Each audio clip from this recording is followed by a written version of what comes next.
JNTV Show.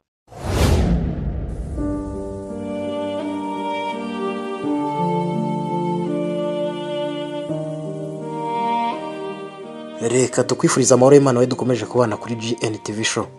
Tugushimire ko wakoze subscribe cyangwa se ukaba utarayikora ariko ukunda ibiganiro tukugezaho. Kuri ya gahunda yo kubagezaho ubusobanuro bw'amazina, uyu munsi tugeze ku izina Patrick. Patrick ni izina rifite inkomoko mu rurimi rw'icyongereza. Iri zina risobanura uwiyubashye. Mu baromani habagaho ibice bibiri: rubanda rusanzwe ndetse n'abiyubashye cyangwa abakomeye. Ndetse uyu munsi Kiliziya irahimbaza mutagatifu Patrick. Noneho reka dukomeze turebera hamwe bimwe mu biranga Patrick.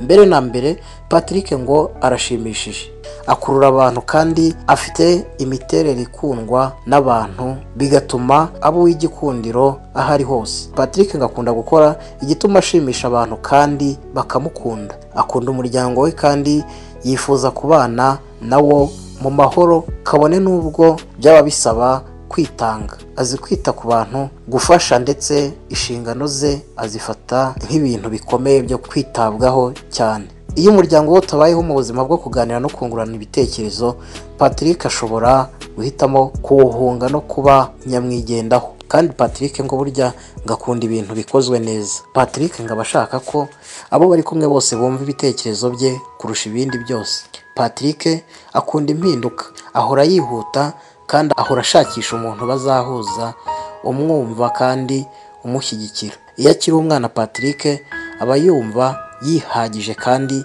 yigirira icyizere. Gusa aba yumva akeneye urukundo no gushyigikirwa n'abo mu muryango we. Patrick ngo ni byiza kumuha inshingano kuko bimufasha kudakururana, kwiyemera no kuba umunebwe.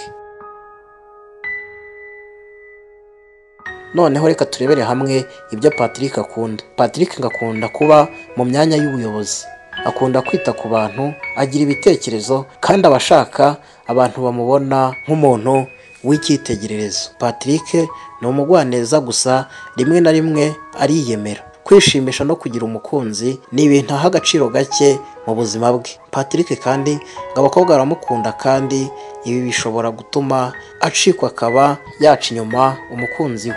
Patrick mu rukundo aba yumva yaba afite ubushobozi bwo kwerekana ko ashobora hafi ya byose umukobwa yamwifuzaho. Patrick kandi ngo azi gukunda no kwita ku mukunzi we mu buryo bushimishije. Patrick mu mirimo ngo aba yumva yakora harimo ibijyanye n'ubugeni, guteka, ubuganga n'ibindi byose bifite aho bihuriye no kwita ku bantu. Dusoza iyi nkuru, reka dushimire umukunzi wacu tubaje ubusobanuro bw'izina kandi tumushimira ko yabashije kutwandikira kugira ngo tuzabashe kumugezaho ubusobanuro bw'izina. Nawe niba hari izina wifuza ko twazagusobanurira, wabinyuza hasi ahagenewe kwandika ibitekerezo maze tukazagusubiza twifashishije ubushakashatsi bwimbitse. Kandi niba utarakora subscribe, wakora ku kimenyetso cy'umutuku byanditseho, maze inkuru zose tuzajya dukora zikaza zikugeraho ku gihe.